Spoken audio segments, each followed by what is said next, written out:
Statistical Rethinking, second edition.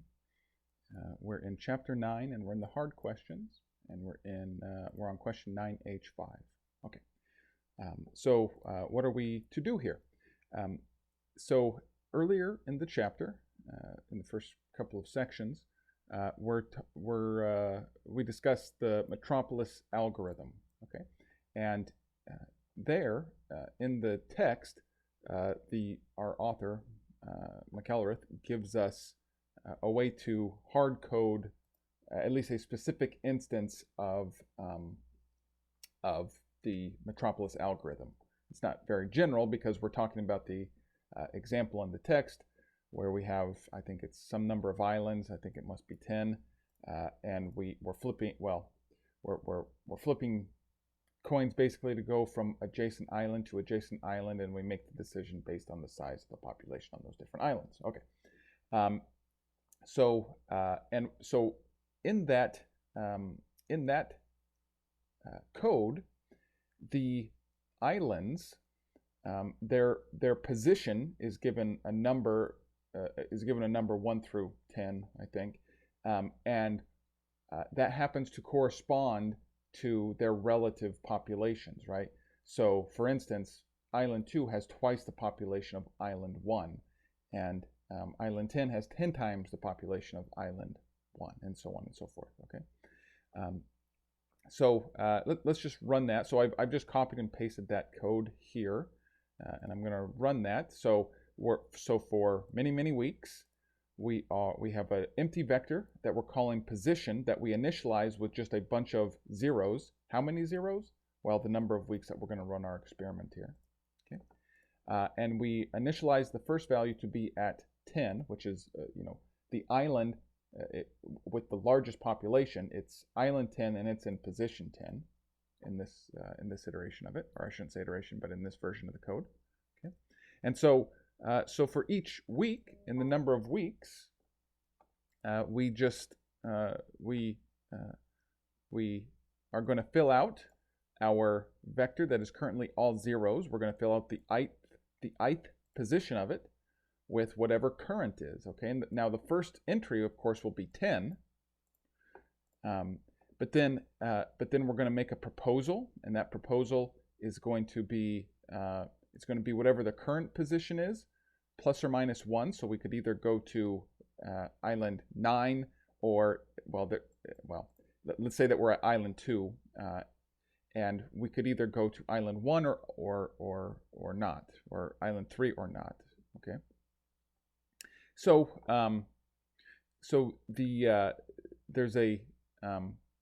there's a little bit of a stipulation here. So this just says if we're at 10, we can go to 1, and if we're at 1, we can go to 10, right? Instead of going to 11. All right. So we make our proposal, and then we divide the proposal value divided by the current value, right? So if we're contemplating going from 3 to 2, okay, well then the current one is 3, and the proposed island is 2, so it's 2/3, right? That's our probability of moving. And now if our, and then we generate a random number between 0 and 1, and if that is less than the probability of moving, we move to the proposed distribution. Otherwise, we stay at the current distribution. Okay.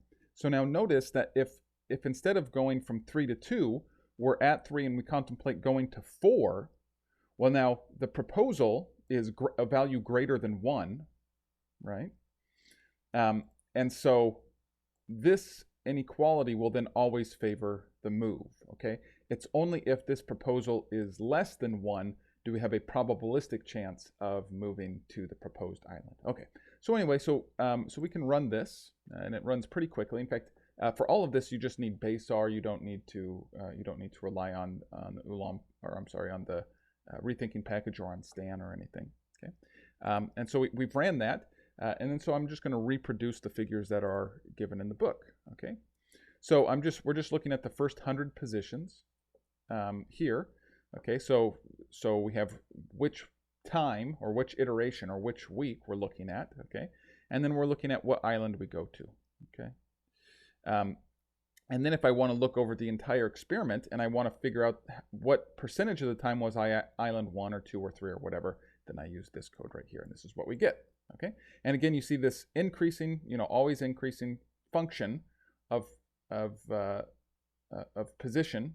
Okay, for how likely we are to be at one island or the other, right? We always spend more time at 2 than at 3, we always spend more time at 2 than 1, at 3 than 2, and so on and so forth. Okay, so now what are we being asked to do? Well, we're being asked to basically disconnect the probability of moving from island to island with its position. In other words, in the context of the example, what if the islands didn't have populations that corresponded to their position, right? So what if island 7 had the lowest population and item 2 or island 2 had the greatest population, and so on and so forth, right? So what if those were somehow disconnected? Okay, so so how do we do this? So we just need to modify this code, and if you understand kind of what's happening in this algorithm, you could arrive at the answer pretty quickly, because it's just a very major modification very minor modification of the code. Okay, so currently in the current version of the code, position is completely synonymous with population. And so all I'm going to do is I'm just going to introduce a different variable called population, and that can be defined independently of position. And then I'm going to use things like position and current as indexes of population. Okay, so I'm not sure if that made sense as I was saying it, but this is my updated version of the code. Okay, so let me just show you what I've done here. Okay, so this and this are exactly the same as above, but now I've introduced this new variable here called population, and I'm going to sample 1 through 10, okay, in a random order, and there's no replacement. So that means I'm going to get each one of these numbers one time, okay? But they're not going to be 1, 2, 3, 4, 5. They're going to be in some random order of 1 through 10, all right? And then we have everything the same, okay?